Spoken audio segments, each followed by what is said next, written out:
know about two quadrant operation of a single phase full wave converter before the puja vacations. Okay, and we completed up to the inverter mode of operation, if you recollect. And in today's class, what we're talking about, we're talking about the single phase semi converters. Okay, we're talking about the single phase semi converters. So as you know that we have started from our previous cases, we have started from our single phase diode converters, that is uncontrolled rectifiers, and we have entered our controlled rectifier section. In our control rectifier sections, we have talked about a single phase half wave controlled, and then we have also talked about the full wave control rectifier circuits and how it can also operate in the inverter mode of operation.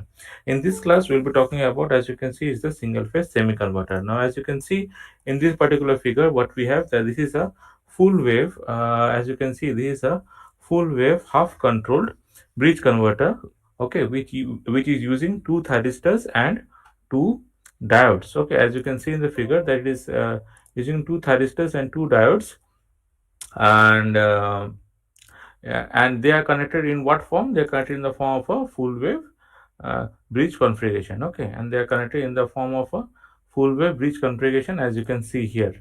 Okay, uh, in a full wave bridge configuration, and as you can see that there are two thyristors actually, which are basically control power switches, which will be turning on one after the other by supplying the suitable gating signals, or the by supplying the suitable gate trigger pulses. Okay, and these two diodes, as you can see, that these two diodes are the uncontrolled power switches, which turn on and conduct one after the other as and when they are forward biased. Means this D1 would be forward biased when this A portion of the secondary of this transformer is more negative compared to this positive one. Means this one will be negative, this one will be positive, then only D1 and D2 would be operating. No, and DM, as you can see, this is the freewheeling diode that is present in the circuit. Now, as you can see, that the circuit that what we have an RLE load. So what we are considering obviously a very highly inductive load, and we have also a DC circuit, or a DC source in the load circuit. So one thing is for sure, that when this load inductance is very high, okay, then the load current flows continuously. And what we consider, if the load current is flowing continuously, then we consider it as a continuous load current operation. Okay, and we are also assuming that uh, that since we are saying it as a continuous load current operation, so we can assume that it is a constant load current. Okay, and there will be negligible ripple in the current waveform, as we will be seeing in the waveforms just now. Okay, uh, now as you can see, the AC supply what we have through which is supplied through a main supply transformer having suitable trans ratio, and this transformer is suitably designed to supply the required AC supply voltage to this particular converter. Now as you will be seeing in the now as you can just guess that what is happening, that in this converter both the output voltage and the current will be having a positive polarity. Okay, both the output voltage and the current will be having positive polarity, and this converter will be seeing that is having a better power factor than a full converter due to the freewheeling diode. Okay, due to this freewheeling diode, and this single phase semi converter is basically used in applications up to 15 kilowatt, where one quadrant operation is acceptable, Okay, now let us see the figure. Now, as you can see, this is the typical figure of the single phase semi converter. Okay, so this is the source voltage and this is output voltage that we are getting. This is the uh, current diagrams, means the current that is conducting to the thyristors. Okay, now let us understand this particular waveform actually. Okay, I now it is clear. So what do we have here? As you can see, that during the positive half cycle of the input DC supply, as you can see that the transformer secondary output line A, this is B. No, let us just write it down. Okay, so this is A and this is B. Okay, so as you can see, what is happening, that when the transformer secondary output line A is positive, okay, when A is positive, okay, with respect to the line B, then the thyristor T1 is conducting. So when A is positive with respect to the line B, then the thyristor T1 is conducting, and the thyristor and the diode D2 is also conducting. Why? Because both in this case, when A is positive with respect to the line B, T1 and D2 are forward biased. Okay. As you can see, this T1 is triggered at what angle? At omega t equal to alpha. As you can see here, this T1 is triggered at omega t equal to alpha. So obviously that is triggered by applying an appropriate uh, gate trigger signal to the gate of this T1. Okay. Now what is happening to the current? As you can see that the current in the circuit now flows through this secondary line A, through T1, through the load, through D2, and then to this secondary line B. Okay. So whenever the thyristor T1 is triggered, so this is the current flow, as you can see, from the A through T1, through the load, then through D2, and then back to the secondary line B. So as you can see that T1 and this D2 is conducting together from, let me write it down just, that T1 and D2 is conducting or conducts together from what we can see, from omega t equal to alpha to pi. Okay. So this is the first case that we can see here. So as you can see that since so what will happen to the output voltage? So obviously the output voltage, this is the output voltage. The output voltage will follow the input supply voltage during this period of omega t equal to alpha to pi, and that is what is happening here. So if this is the triggering pulse omega t equal to alpha, as you can see that the output voltage is following the input supply voltage. Okay.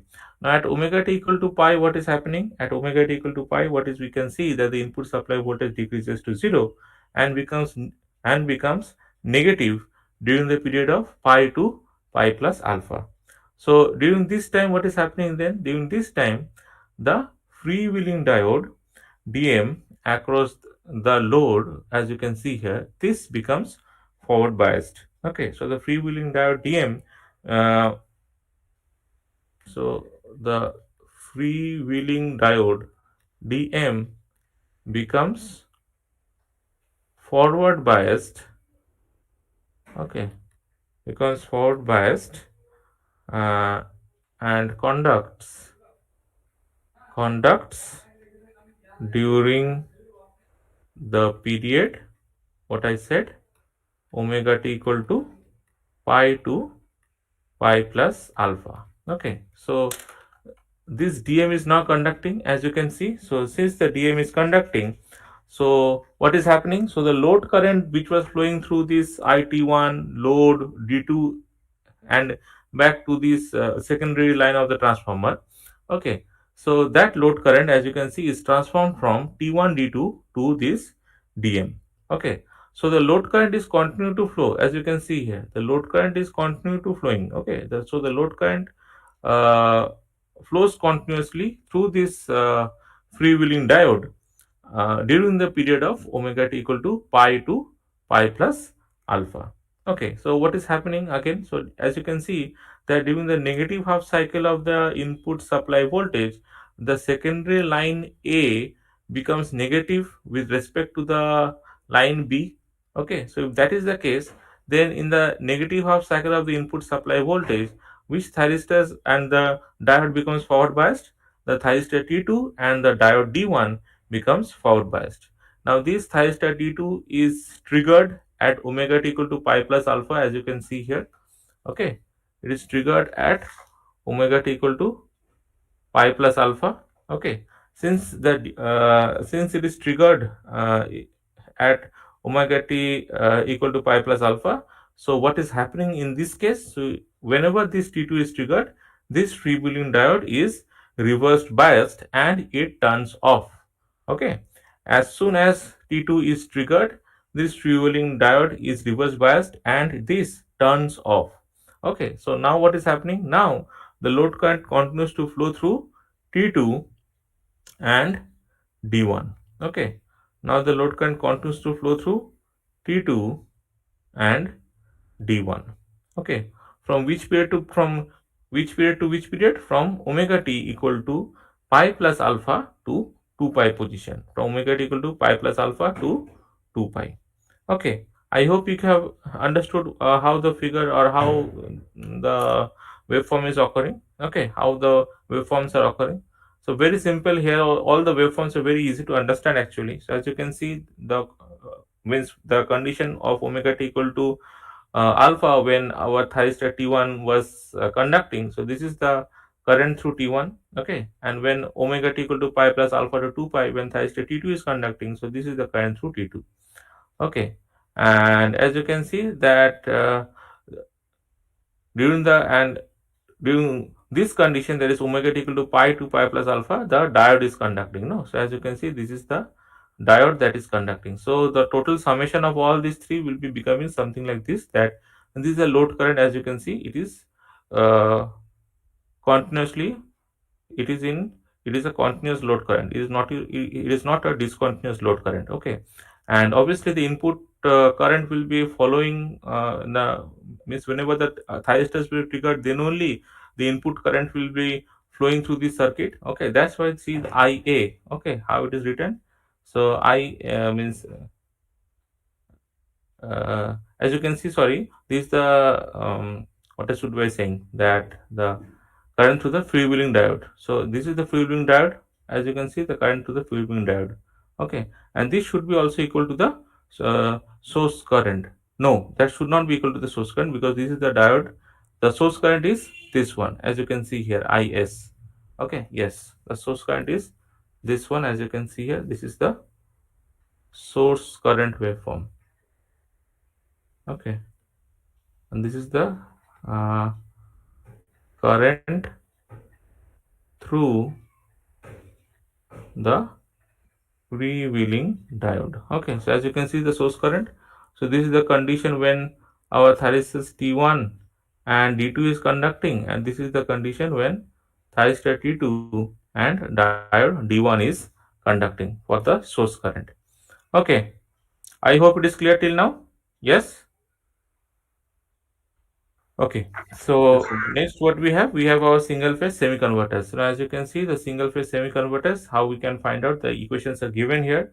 Please remember the waveforms. If you remember the waveforms, then finding out these equations becomes very easy. Okay, so what is the average output voltage for a single phase semi converter? It is 2 by 2 pi integral of alpha to pi Vm sin omega t d omega t. That gives us Vm by pi into 1 plus cos alpha. Okay, that gives us Vm plus pi into 1 plus cos alpha. So this VDC can be varied from, as you can see, because of this cos alpha term, this VDC can be varied from 2 Vm by pi to 0, and obviously the maximum average output voltage is 2 Vm by pi, means when the cos alpha is equal to, when alpha value is equal to 0. So what is the normalized is normalized average output voltage? That is 0.5 by 1 plus cos phi. What is the RMS value then again? RMS value is V0 RMS equal to root over of 2 by 2 pi integral of alpha to pi Vm square sin square omega t d omega t, and the expression it will be coming out should be something like this. Okay, this is the expression that we should be getting, that is Vm by root over 2 into root over of 1 by pi minus alpha sin 2 pi plus sin 2 alpha by 2.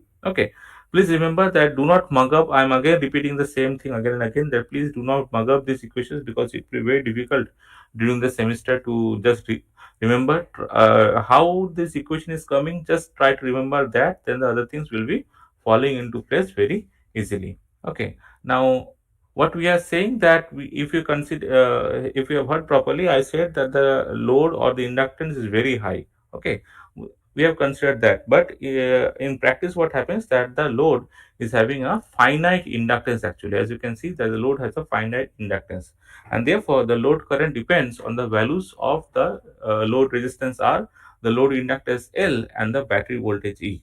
So depending upon the R, L, and E, that is the load resistance, load inductance, and the battery voltage E, the converter operation can be divided into two modes, that is mode 1 and mode 2. Okay, what is mode 1? Mode 1 is valid for 0 less than equal to omega t less than equal to pi, and mode 2 is valid for alpha less than equal to omega t less than equal to pi. Okay, these are the two modes in which they are valid. Okay, I'm again repeating, mode 1 is valid for 0 less than equal to omega t less than equal to pi, and alpha, and mode 2 is valid for alpha less than equal to omega t less than equal to pi. Okay, now let us see that first mode, this mode is valid for 0 less than equal to omega t less than equal to pi, means from it is from this condition to this condition. Okay, from 0 less than equal to omega t to less than equal to omega t equal to pi. Now from this figure, what we can see is that from 0 less than equal to omega t to less than equal to pi, during this mode or mode 1, so during this condition, what is, we can see that the freewheeling diode or DM is conducting. Okay, so freewheeling diode DM is conducting. So this is the equation that we can deduct then. So the load current IL1 during mode 1 is described by L into DIL1 by dt plus R IL1 plus E equal to 0. So this is our equation 1. Now what we have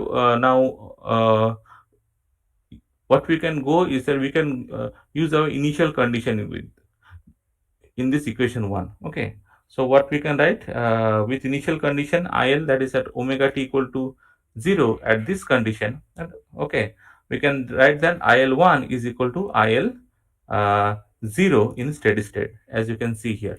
Okay, so this is the case in the expression. So this expression can be written as IL1 equal to IL 0 into e to the power minus of r by L into t minus e by r into 1 minus e to the power minus r L by t for IL1 greater than equal to 0. This is our equation 2. Now at the end of this mode, that is at omega t equal to alpha, the load current becomes how much? It becomes IL1. Okay, it would be suffix L. Okay, it would be L.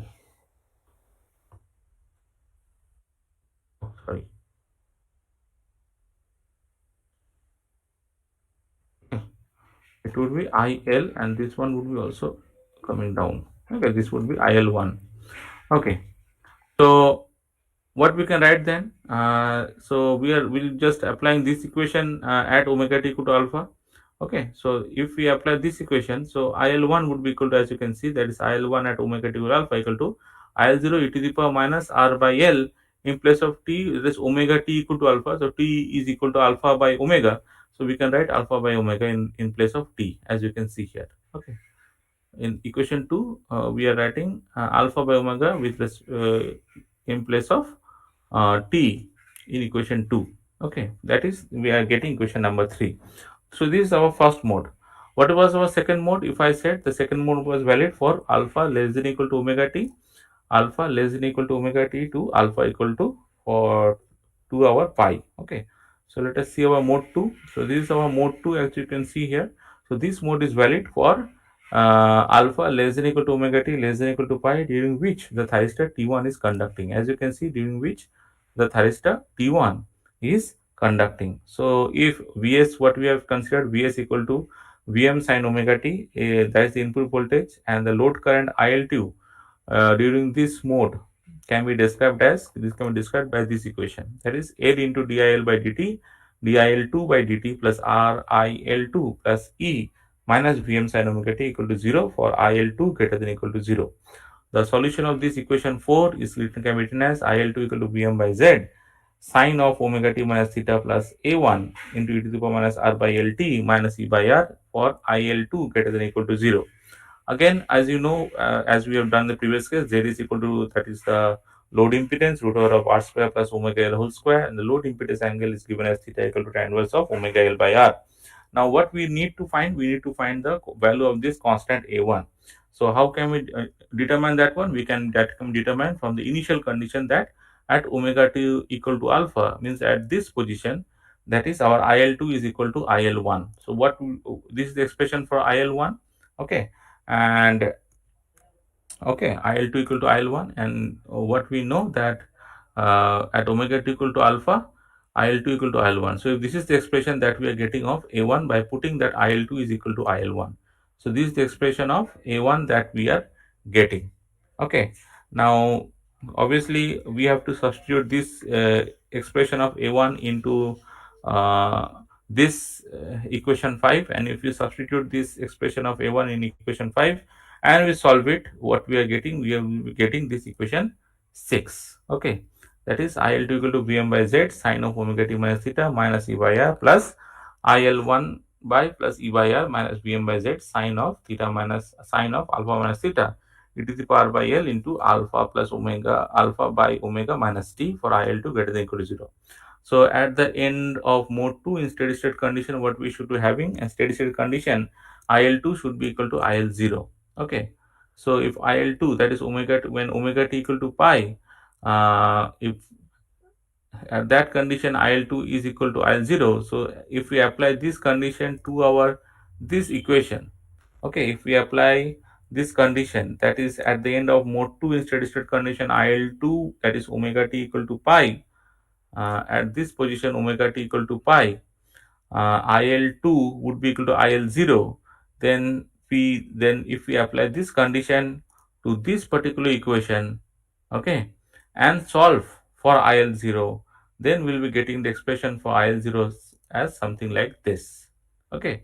Now from this expression, again from this expression of equation 7, we can find out the value of IL0. Okay, so how can we find out the RMS value of the thyristor? RMS current of a thyristor can be found from this equation 6, because this is the condition when the thyristor T1 was conducting. Okay, so this is the expression. So what we can write, that IR equal to root over of 1 by 2 pi integral of alpha to pi IL2 square d omega t. So this is equation number 8. Similarly, what will be the average current? So average current of a thyristor again can be found from this expression, that is I DC or IA equal to 1 by 2 pi integral of alpha to pi IL2 d omega t. Okay, let us see. Yes, this is what we are getting, 1 by 2 pi integral of alpha to pi IL2 d omega t. And what would the RMS output current? So RMS output current would be the summation of current in these two modes. Okay, that is mode 1 and mode 2. So that is what we are writing here, IRMS equal to root over of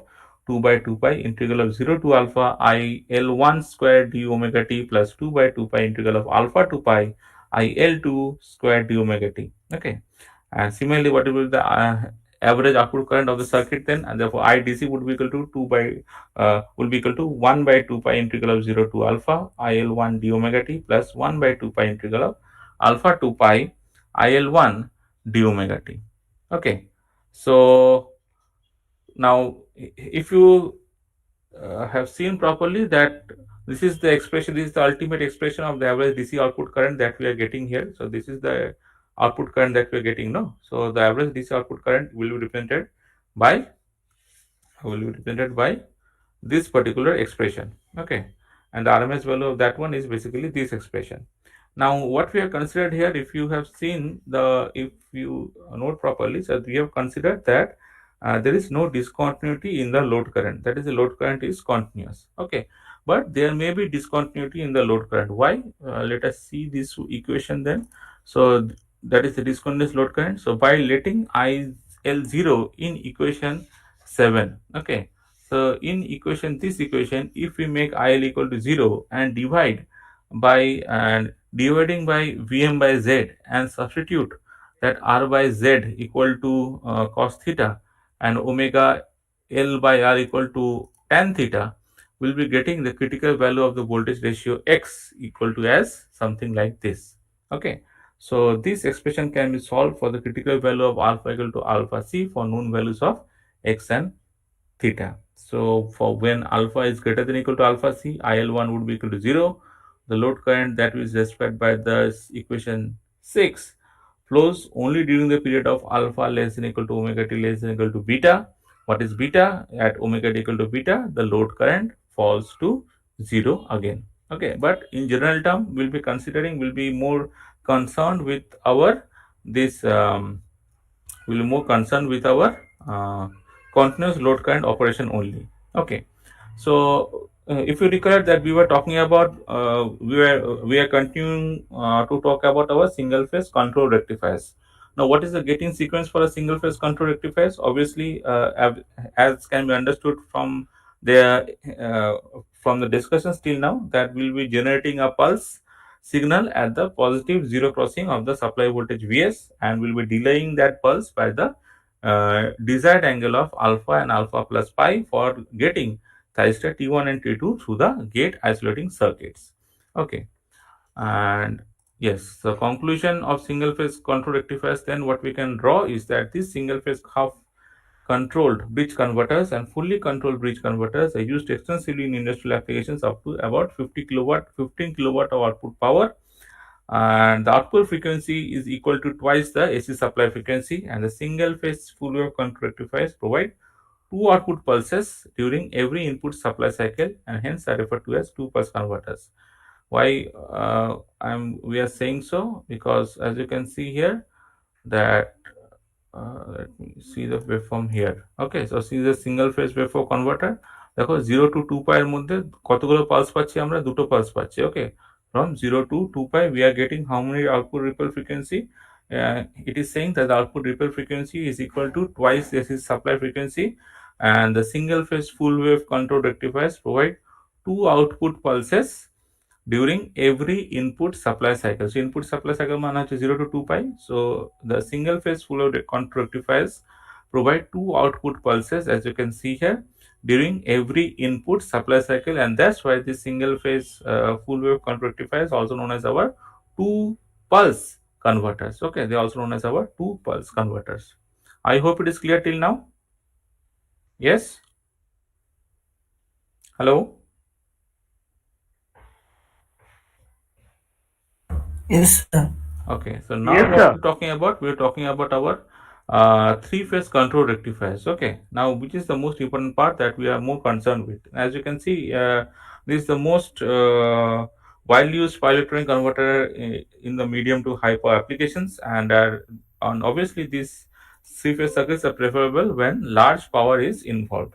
Okay, so what we have understood that in this phase control rectifiers, though the output voltage can be varied continuously, the load harmonic voltage increases uh, con- considerably as the average value goes down. যত average value কমবে তত harmonic voltage টা increase করবে. So obviously that magnitude of the harmonic voltage will be lower in three phase converter compared to our single phase circuits. And যেহেতু this frequency of the harmonic voltage is higher, so smaller load inductance leads to continuous conduction, and তার জন্য কি হচ্ছে, because of this harmonic low voltage the input current becomes a rectangular shape and contains fifth and higher order harmonics. Okay, so how can we increase the frequency of the harmonic voltage and current? So frequency of the harmonic voltage and current can be increased by increasing the number of pulses of the converter, which can be achieved by series and parallel connection of basic 6 pulse converters. Okay, so we'll be seeing that the three phase full wave control rectifiers are known as our 6 phase converters. Okay, how and why we'll be seeing it today itself. So the control circuit becomes considerably complicated, and what we use, and that's why we use coupling transformer interface reactors. Okay, and these three-phase control rectifiers are extensively used in high power variable speed industrial DC drives. So basically এই power electronics কনসেপ্টটা এসছেই কিন্তু আমাদের এই variable speed drive থেকে, এবং ultimate এবং আস্তে আস্তে সেটা কিন্তু আস্তে আস্তে আমাদের পাওয়ার সিস্টেমেও কিন্তু খুব ব্যাপকভাবে ইউটিলাইজেশন হচ্ছে। ওকে, so it started from our machines, and but nowadays it is also being used in a wide manner in our power system applications also. That is, we are a very good example. We all know that is our HVDC and so on. Okay, apart from that we have our fax devices. These are also using these converters. Okay, let us see that what are the types of converters. So if you recollect, if you have remembered the sequence, that first of all we talked about single phase half wave, তারপর single phase ফুল wave, এবং তারপর single phase semi converter. So here also we first of all we are talking about our three phase half wave converter, then we are talking about three phase full wave converter, and lastly we are talking about our three phase semi converters. Now as you can see, this is the figure that we have here is a three phase half wave converter. So three single phase half wave converters are connected together to form a three phase half wave converter. Okay, দেখো এক একটা single phase half wave converter তিনটাকে আমরা যদি join করি uh, in our single circuit, and it is feeding a common load, that we can make this one as a three phase half wave converter. As you can see, the converter operation would be a two pulse converter operation. Now I think here is the figure. So as you can see from the waveforms of the three phase half wave converter, when thyristor T1 is triggered, okay, at what time it is triggered? As you can see, the thyristor T1 is triggered at this time basically, okay, at this time, okay. So this actually should be something like this, okay.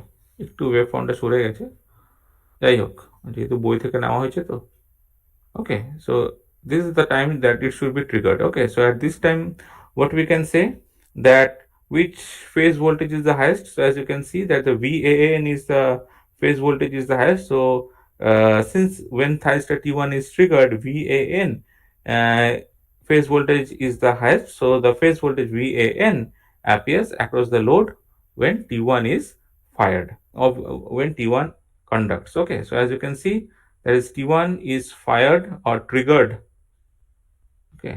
Fired না বলে triggered কথাটা বেশি ভালো, at is triggered at omega t. As you can see, it is omega t equal to pi by 6 plus alpha. So what is happening? So VAN appears across the load when our T1 conducts, okay. So other things what we can see here, that the, as you can see that the load current, here is the load current, okay. So the load current is flowing through the load current is flowing through the supply phase winding AN, like something like this. It is flowing through the supply phase winding AN through the thyristor T1 and through this load and back to the common point, okay. So the load current, whenever T1 is conducting, so the load current will be flowing through this supply phase winding AN and through the thyristor T1 as long as T1 is conducting. Now when T2 is triggered, as you can see from the waveform, T2 is triggered at what time? It is triggered at T2 is triggered at T2 is triggered at what time? At omega t equal to, as can be seen from the figure, at 5 pi by 6 plus alpha, okay. As you can see here, okay. So this is 5 pi by 6 plus alpha. So at this time what is happening when T2 is triggered? So obviously T1 would be becoming reverse biased. And why T1 would be becoming reverse biased at this condition? Because T1 is reverse biased, write down properly. T1 is reversed biased because if you see that the line to voltage means that the line to line voltage VAB is negative, okay. So which was positive in the previous case, but in this case, as you can see, that the line to line voltage VAB is negative when T2 is triggered, okay. And since the line to line voltage is negative, that is VAB is negative, so the T1 is reverse biased and T1 turns off, okay. So এই কন্ডিশনে কোন phase ভোল্টেজটা সবচেয়ে বেশি ছিল? বোঝা যাচ্ছে the phase VBN is the highest, okay. So when T2 is triggered, so T1 is reverse biased because the line to line voltage VAB is negative and T1 turns off. The phase voltage VBN, okay, the phase voltage VBN appears across the load. So as you can see, the phase voltage VBN appears across the load. এখানেও কিন্তু খেয়াল করে দেখো, the VBN কিন্তু that যতক্ষণ এই load কারেন্টটা flow করতে থাকবেই, ওকে, যতক্ষণ না আমার T3 টা ফায়ার্ড হচ্ছে। So here also as you can see that for this condition also যতক্ষণ আমার দেখো নেগেটিভ ডিরেকশনে গিয়েও কিন্তু আমার ভোল্টেজটা থাকছে, ওকে here.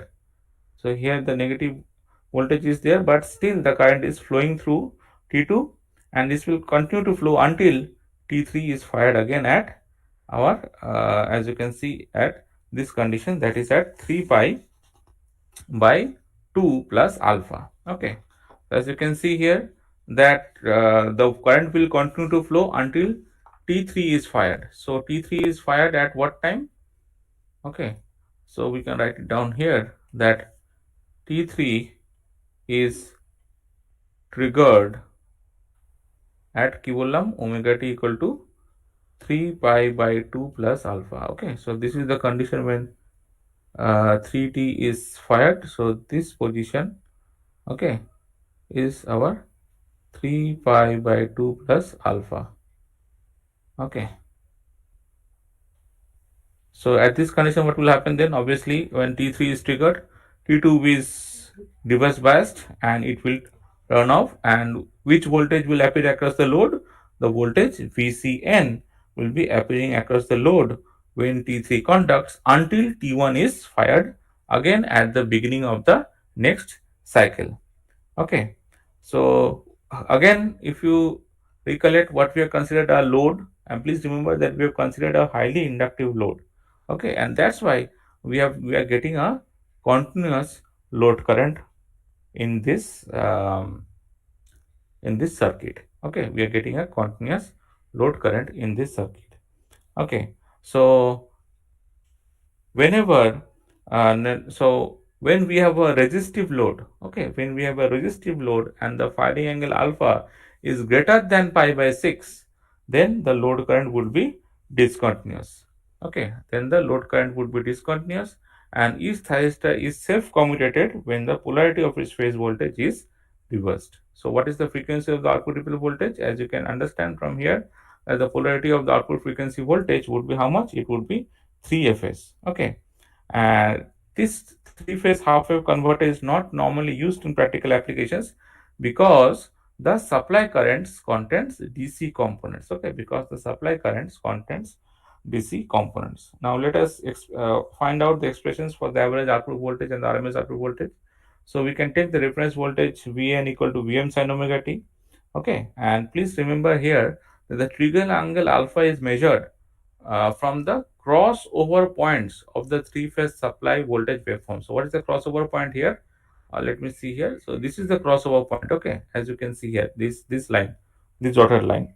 So what it is saying that the trigger angle alpha is measured from the crossover points of the three-phase supply voltage waveforms. Okay, from the crossover points of the three-phase supply voltage waveforms.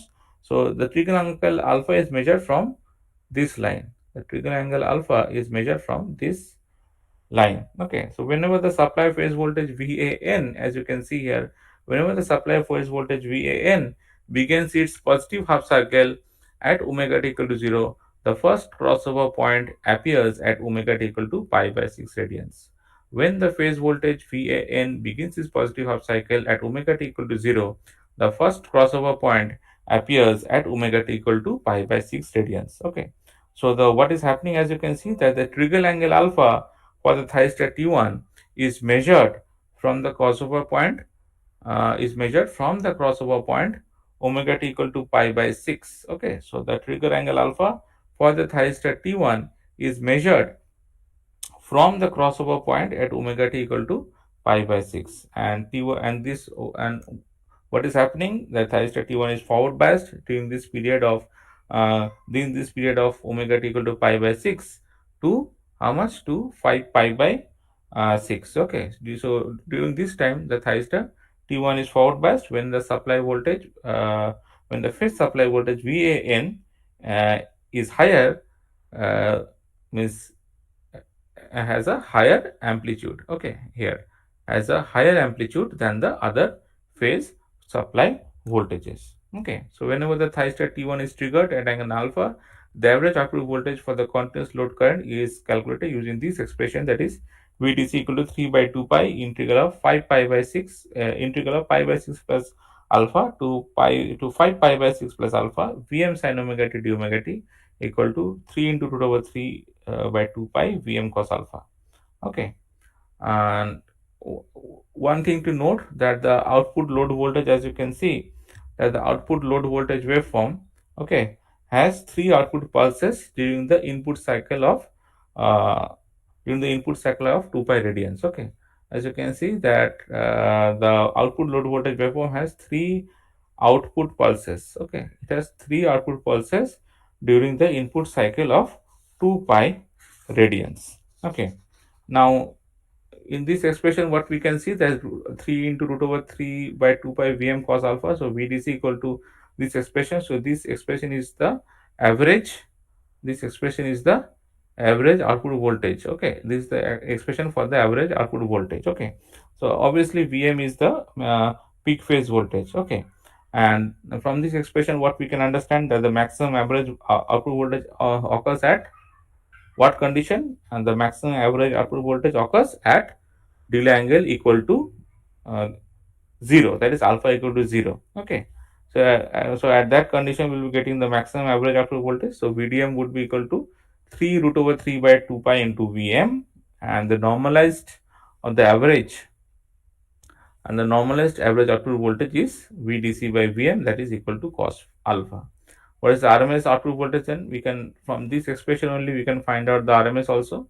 So it would be root over of 3 by 2 pi integral of pi by 6 plus alpha to 5 pi by 6 plus alpha Vm square sin square omega t d omega t. So if you solve this one, you will getting this expression. Okay, you will be getting this expression again. For discontinuous load current, that is for resistive load, and for alpha greater than pi by 6, what we will getting for resistive load and alpha greater than alpha greater than pi by 6, this is the expression of the average load current. Okay, that's average output voltage. This would be the expression for the average output voltage. This is the uh, normalized output voltage. Okay, and this is obviously the RMS output voltage. Okay, RMS output voltage when we have resistive load and alpha is greater than pi by 6. Okay, so for this case, as you can see, what it is written that due to the delay angle alpha, the fundamental component of the input line current is also delayed with respect to the input phase voltage. Okay, so with respect to the phase voltage, the input line current, fundamental component of the input line current will also be delayed due to the delay angle alpha. Now this expression again, as you can see, is for when we are considering a resistive load and alpha is greater than pi by 6, means that we have a discontinuous load current. Thus we are considering a discontinuous load current operation. Okay. Now, what would be the gating sequence of this three-phase half-wave control rectifier? So we have to generate a pulse signal at the positive zero crossing. We have to generate a pulse signal at the positive zero crossing of the phase voltage VAN. We have to delay that pulse by a desired angle of alpha plus pi by 6. Yes, we have to by alpha plus pi by 6, and I will be applying it to the gate of the gate and cathode terminals of the thyristor T1. Okay, of the thyristor T1 through a gate isolating circuit. We have to generate two more pulses. Why? We have to generate two more pulses of delay angles of uh, alpha plus pi by 6 and alpha plus 9 pi by 6 for getting signals T2 and T3 through the, obviously through the gate isolating circuits. Okay, so now with this we have finished our three-phase half-wave converter. Next, what we in the sequence what we have our three-phase full wave converter. Okay, so three-phase full wave control converter are extensively used in industrial applications up to 120 kilowatt level, where a two current operation is required. Okay, so what it uses? It uses 6 thyristors connected in the form of a full wave bridge configuration. All the 6 thyristors are control switches which are turned on at appropriate times by applying suitable gate trigger pulses, and the thyristors are triggered at an interval of pi by 3 radians at an interval of 60 degree. Okay, so we'll be seeing that the frequency of the output ripple voltage is 6 fs, and the filtering equipment is less than that of the three-phase semi and the half-wave converters. Uh, we'll be seeing the output voltage and the current waveforms, where we can see that these output voltage and current waveforms are periodic over 1/6 of the input cycle, and since they are periodic over 1/6 of the input cycle, these converters are also known as our 6 pulse converters. Okay, so here is the first, here is the figure of a three-phase full wave converter. So as you can see that for any current to flow in the load, this is the load. So for any current to flow in the load, at least one device from this top group and one device from the bottom group must conduct. Okay, so one thing can make one thing can make clear. Again, I am repeating the same thing, that at least one thyristor from the top group and one thyristor from the bottom group will have to conduct. Okay, now from this symmetry, one thing can be observed, or one thing can be argued, that each thyristor conducts uh, for 120 degree of the input cycle. Okay, each thyristor conducts for 120 degree of the input cycle. So uh, what is the sequence in which the thyristors are fired? So the thyristors are fired in sequence of T1, T2, T3, T4, T5, T6, again T1, and they are all fired with 60-degree interval between each firing. I am again repeating, the thyristors are fired in the sequence of T1, T2, T3, T4, T5, T6, T1 with 60-degree interval between each firing. Okay, so what we can say, that on means that the thyristors on the same leg, okay, are fired at an interval of how much? At an interval of 180 degree, and hence cannot conduct simultaneously. Okay, so if this is the case, then this leaves us with only six possible conduction mode for the converter in the continuous conduction mode of operation. Okay, so what are the six possible conduction mode? So they are T1, T2, T2, T3, T3, T4, T4, T5, T5, T6, and T6, T1. So each conduction mode is of 60-degree duration and appears in the sequence as we have just said. Okay, so let us consider the sequence T1 and T2 and the sequence T2 and T3. So as we are saying that each conduction mode is of 60 degree, hence it can, what we can conclude, that this thyristor T2 is conducting for 60 degree for sequence T1 and T2, and it is again conducting for 60 degree for sequence T2 and T3. Okay, so therefore what we said, that the each thyristor conducts for 120 degree of the input cycle will be justified. Okay, will be justified. Okay, whatever I have said, it is all written here. Whatever I just said, it is all written here.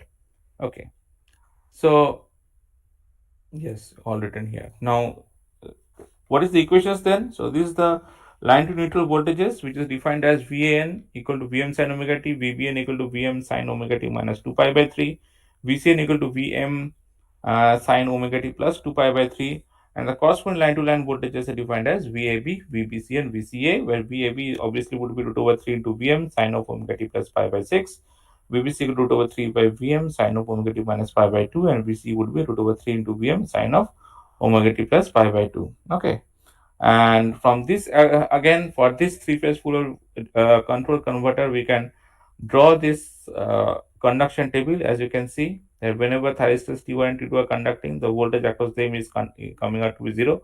And what is the voltage across VT, V3, VT4, VTS, T5, VT6, and the load voltage, all is written here. Okay, we'll be able to see this one again from our uh, output voltage and current waveforms also. Okay, so each of the line voltage can be associated, with the firing of the thyristor with the help of this conduction table. Okay, so for example, what we can see, that the thyristor T1 is fired at the end of the conduction interval T5 and T6. Okay, thyristor T1 is fired at the end of the conduction interval of T5 and T6. So during this period, the voltage across T1 was what? The voltage across T1, if you see here, the voltage across T1, yes, the voltage across T1 is how much? It is VAC. Okay, the voltage across T1 is VAC. So whenever the voltage across T1 is VAC, as you can see here, okay, so T1 is fired alpha angle after the positive going zero crossing of VAC. Okay, so like that, the other means the other thyristors can also be found out. Okay, so here we have again a phasor diagram which basically confirms that I that the thyristors are fired in the current sequence with a 60-degree interval between each firing. Okay, so this is the voltage and figure diagrams. So as you can see here, so what I was saying, this is written here. You can see for thyristor T1, which is fired at the end of the conduction interval of T5 and T6. Okay, so during this period, the voltage across T1 is how much? It is VAC. Okay, so it is, since it is VAC, so T1 is fired. As you can see here, T1 is fired. This is alpha, no? So T1 is fired alpha angle after the positive going zero crossing of VAC. So this is our VAC. So after the positive going zero crossing of VAC, we are this alpha angle means this T1 is fired. Okay.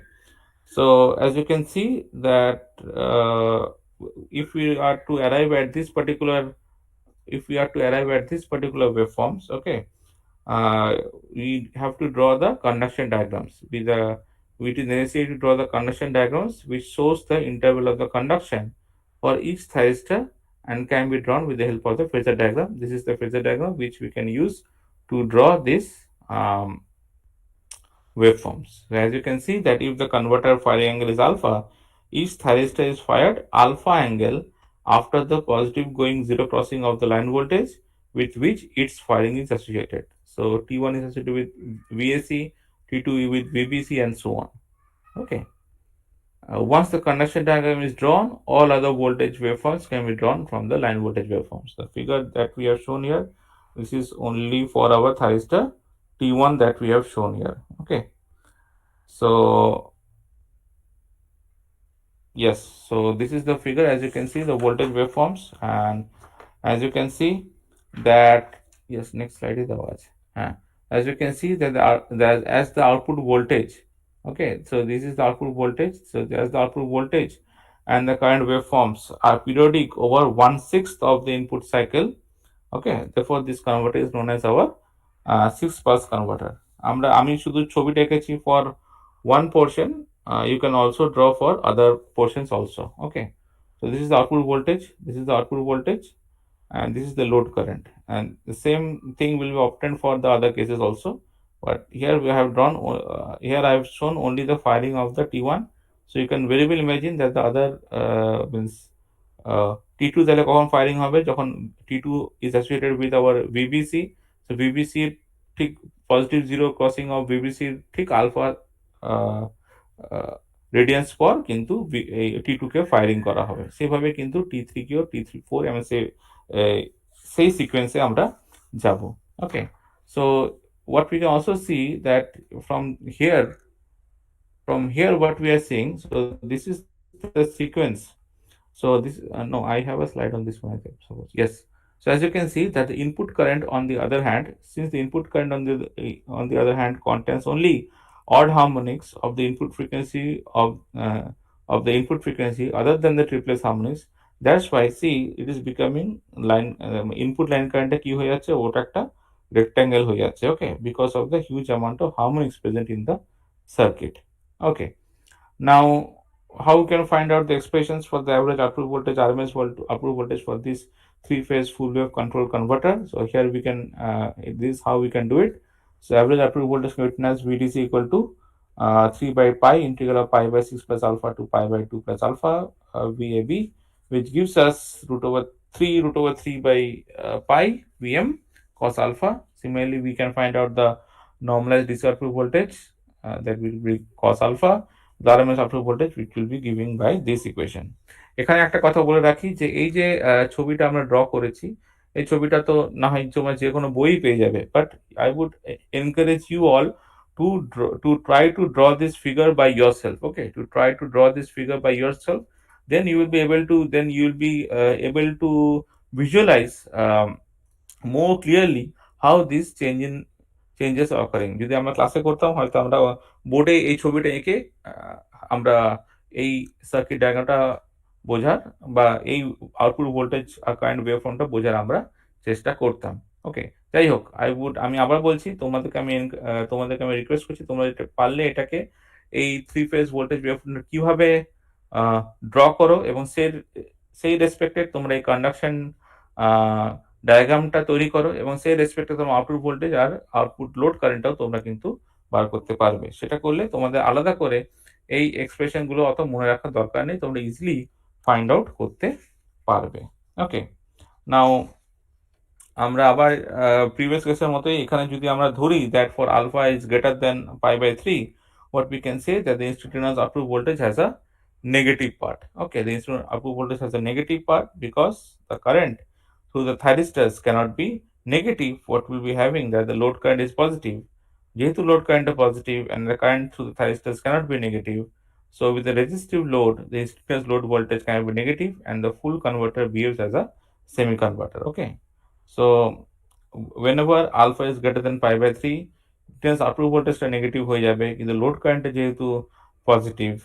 Okay, so the full converter will behave as a semi converter. We can also show that the power factor is less than the three phase semi converters but higher than that of the three phase half wave converters. Okay, so how we can express the input current IA. So this is the input phase current, no, this is the input phase current IA. So how we can express this? So this is expressed, as you can see here, it is expressed in this way that IA equal to I0. Okay, IA equal to I0 for alpha less than equal to omega t less than equal to alpha plus pi by 3. IA equal to minus I0 for alpha plus 2 pi by 3 less than equal to omega t less than equal to alpha plus 4 pi by 3. And IA equal to I0 for alpha plus 5 pi by 3 less than equal to omega t less than equal to alpha plus 2 pi. And IA equal to 0 otherwise. This is the expression that we are getting. Okay, এই current expression টা আমরা পাচ্ছি। Okay, so from the waveform again what we can observe that this I0 has itself has a ripple frequency. No, this is I0, correct? So this is my I0, this is the I0 and this I0 itself has a ripple frequency uh, which is 6 times the input frequency. Okay, which is 6 times the input frequency. And so how we can find out the closed form expression of this I0? So let me, I think it is written here. Okay, yes, so the closed form expression of I0 will be is somewhat complicated. So how we can do that? So we can find out this expression by considerable simplification. In the expression of IA can be obtained if I0 is replaced by its average value. I0 কে আমরা ওর average value দিয়ে represent করছি and this approximation is valid provided the ripple on I0 is small, that is the load is highly inductive. Load যখন highly inductive হবে তখনই কিন্তু আমরা এই কন্ডিশনটা আমরা অ্যাপ্লাই করতে পারবো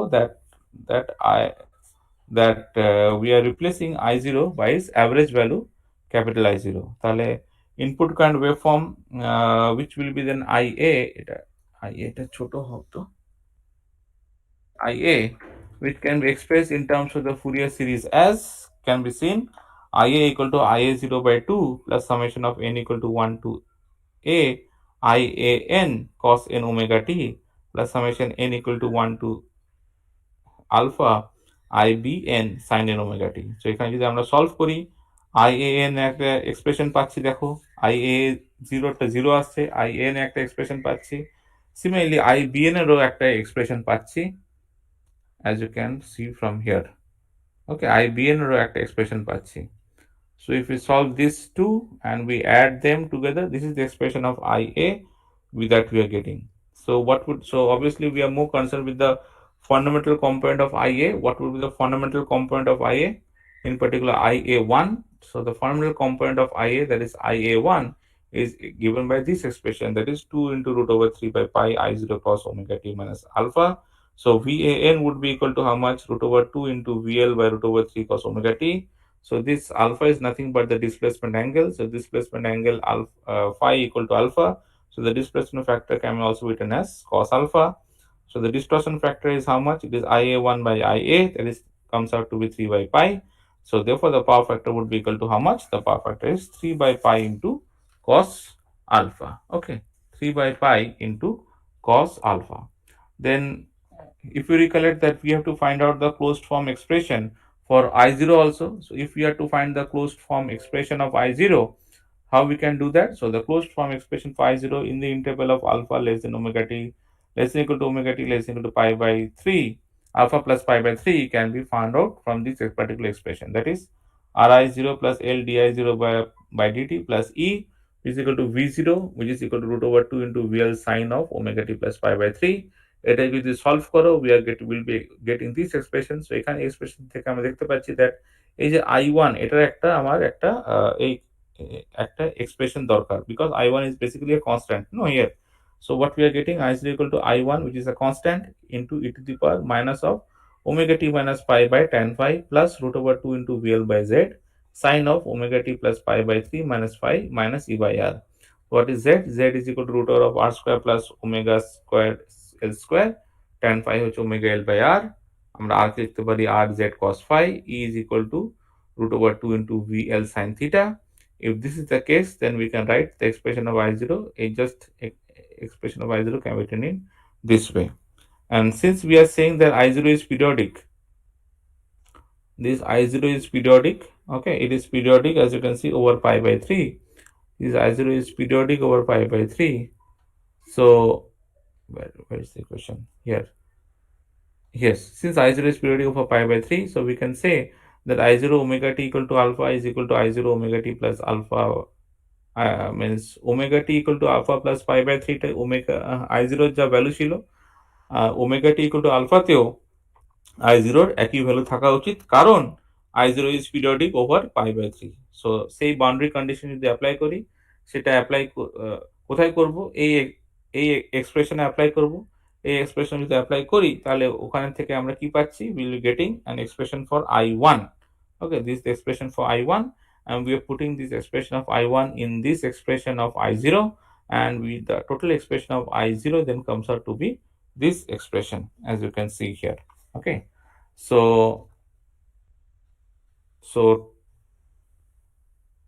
এখানে বোঝা যাচ্ছে যে আমি আবার বলছি যে what we are using or we are assuming that the load is highly inductive and we are going for continuous conduction mode.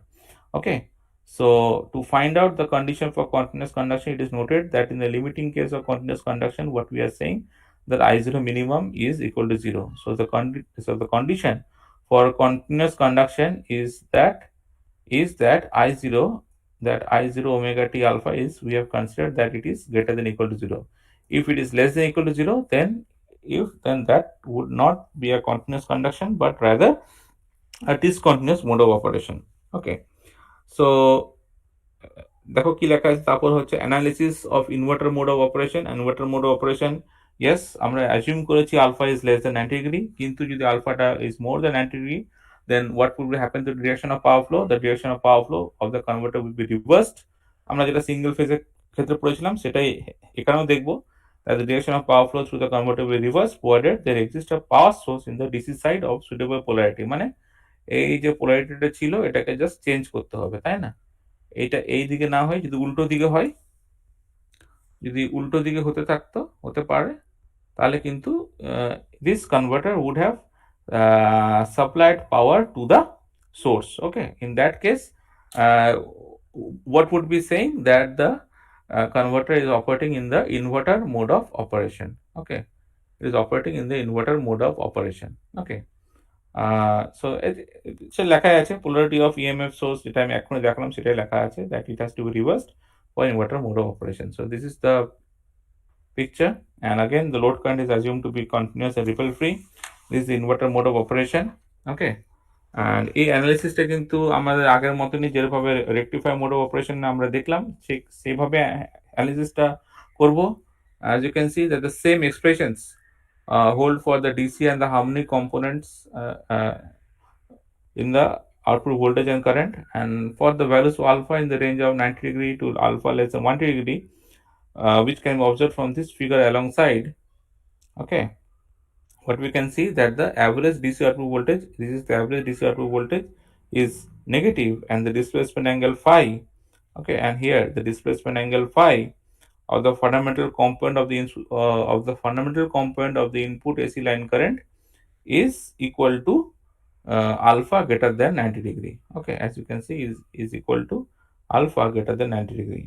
So what is happening, that the power on the AC side flows from the converter to the source. Okay, so as you can also see from this particular figure that here I think it is written here. Yes. It is also observed from the figure alongside that an outgoing thyristor T6, that this outgoing thyristor T6, okay, after commutation is impressed with how much? As you can see, now this is T4 actually, T5, this is T6. This outgoing thyristor T6 is impressed with a negative voltage. Okay, it is impressed with a negative voltage of duration how much? It is impressed with a negative voltage of duration beta equal to pi plus pi minus alpha. Okay, so for successful commutation of the outgoing thyristor, it is essential that this interval is larger than the turn off time of the thyristor. So the that beta should be larger than the thyristor turn off time. ঠিক আছে? So uh, what should be the value of beta then? So beta should be greater than equal to omega t tq, where tq is the thyristor turn off time. So what we can write, that pi minus alpha is greater than equal to omega tq, or alpha is less than equal to pi minus omega tq. Okay, so this imposes an upper limit on the value of alpha, which in practice this value of upper value of alpha is further reduced due to the commutation overlap, which we have not considered till now. Okay, so with this we have finished our three-phase converter also. Uh, Hello, am I audible? Yes, sir. Okay, so with this we have finished up to three-phase converters. We are left with only three-phase semi-converters. Okay, so if you recollect, if you see that I have given this slide to you all, so three-phase semi-converter just single phase semi converter যেরকম ভাবে আমরা দেখলাম, ঠিক একই ভাবে কিন্তু three phase semi কনভার্টারটাও operate করবে. So you can just go through this three-phase semi converter by yourself and see that if you are not able to understand, then only I will be taking a class on this three-phase semi converter. Otherwise it is not necessary, because the same way that we have explained our single phase semi converters, the same thing will be repeating, just we have three-phase semi converters. Okay, so with this actually we have finished our control rectifier circuits. Okay, with this we have finished our control rectifier circuits. I hope there is no problem till now. Yeah, means everything is very easy, because this subject is very easy. Again, there are too many equations only, so but very easy to understand. Okay, I hope the subject is clear till now. Yes. Yes, sir. Okay, so what I'll be doing is that we were left with only cycloconverters, and we after cycloconverters we'll be finishing our syllabus. So we'll be talking about cycloconverters in the next class actually, but in the next class again 10th is a holiday. So can we arrange any class before that, or if possible on 10th can we have the class? Okay, just discuss among yourselves and let me know. And regarding the class test will be happening on Monday, that is the 8th, okay, from 10 a.m.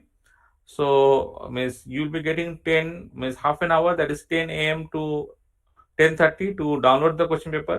From 10:30 to 11:30 you have time to solve the question paper, and from 11:30 to 12 we have to upload the question paper, means upload the answer script. Okay, please remember that the class test will be occurring only for 15 marks, so please, that 2 hours is more than enough for that particular means assignment. Okay, so please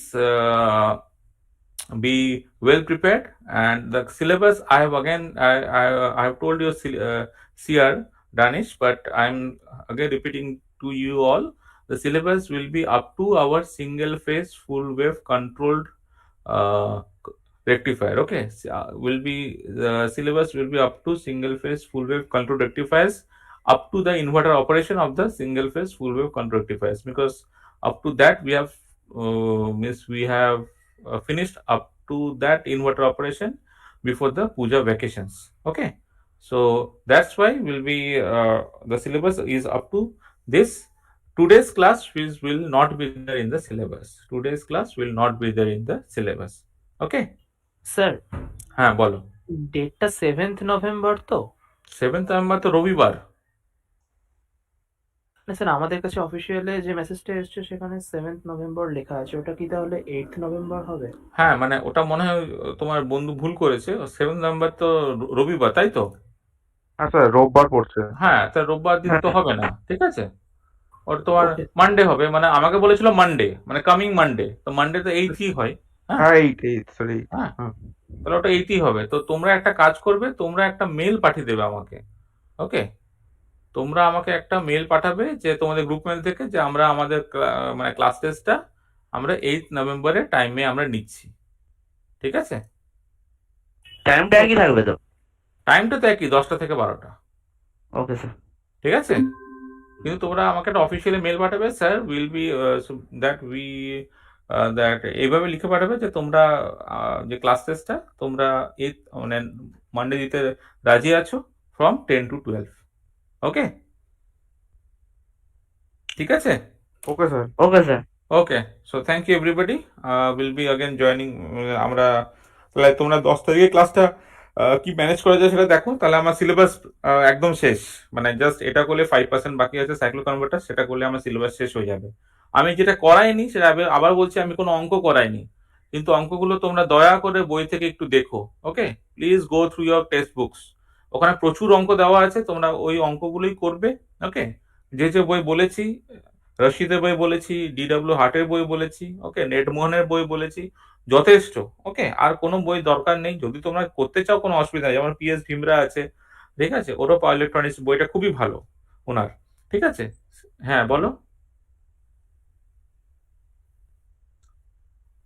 inverter অপারেশনটা just আছে, অন্য পার্টে তো তুমি তো অন্য পার্টে অন্যগুলো পড়ছো না, তোমার টোপোলজি, DC-DC কনভার্টারের যে টোপোলজি সেগুলো পড়ছো তো অন্য ক্লাসে।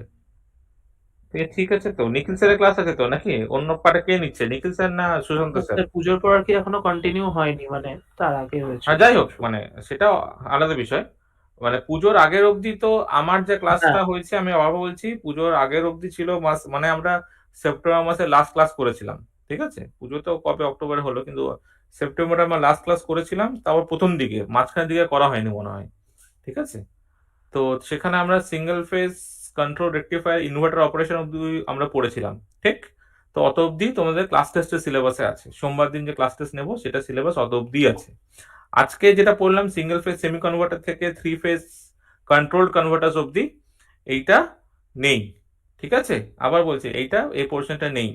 3 ফেজ সেমি কনভার্টারটা যেহেতু ওটা সিঙ্গেল ফেজ সেমি, আমার সিঙ্গেল ফেজ সেমি কনভার্টারের মতনই মানে অ্যানালিসিসটা, আমি ওই জন্য 3 ফেজ সেমি কনভার্টারটা পড়ালাম না।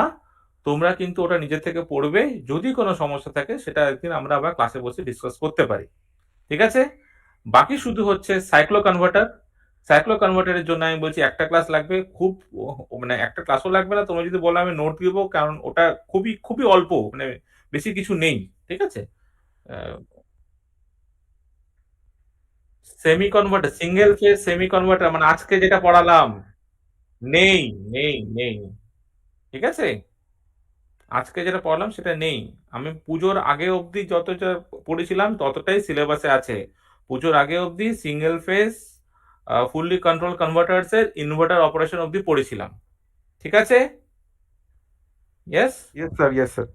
ওকে, তাহলে অত অবধি সিলেবাসে, ক্লাস টেস্টের সিলেবাসে আছে। তোমরা তোমরা যদি যদি অ্যাড করতে চাও বলো, আমি অ্যাড করে দিচ্ছি, কোনো অসুবিধা নেই। আমার কি কোশ্চেন পেপার মানে দু একটা কোশ্চেন বাড়বে, এর চেয়ে বেশি কিছু হবে না। ঠিক আছে, আমি কিন্তু তোমাদের পুরোপুরি সব নোট মনে দিয়ে দিচ্ছি। 3 ফেজ সেমি কনভার্টারটাও তোমরা আজকে যে ক্লাসটা সেটাও পুরোপুরি নোট তোমরা পেয়ে গেছো, তাই তো? কন্ট্রোল রেকটিফায়ার্স এর, ইয়েস স্যার। ঠিক আছে, তাহলে শুধু বাকি সাইক্লো কনভার্টার। সাইক্লো কনভার্টারটা যদি ক্লাস না হয় তাহলে আমি নোট দিয়ে দেবো। ওটা খুব বড় জোর আধ ঘন্টা থেকে 45 মিনিটের ক্লাস হবে। ঠিক আছে, খুব খুব ছোট সাইক্লো কনভার্টার্স। ওকে, তো মোটামুটি আমাদের power electronics class, power electronics syllabus, we have completed our power electronics syllabus actually. We'll be completing with our cyclo converters. Means for my part it is over. Okay. Okay, thank you everybody. We'll be meeting again on Monday from 10. Okay, so please আমি আবার request করছি তোমরা মানে তোমাদের ওই mail থেকে, group mail থেকে আমাকে একটা কনফার্মেশন মেল পাঠাও যে আমরা সোমবার দিন এই টাইমটা 10টা থেকে, সকাল 10টা থেকে দুপুর 12টার মধ্যে আমরা এক্সামটা দিচ্ছি। ঠিক আছে, সে কনফার্মেশন মেল আজকে পাঠিয়ে দাও, আমি সেদিন তোমাদের কোশ্চেন পেপার দিয়ে দেবো, ঠিক 5 মিনিট আগে কোশ্চেন পেপার পেয়ে যাবে তোমরা। Okay okay okay okay, thank you everybody, thank you for joining the class today. Thank you sir. Thank you sir.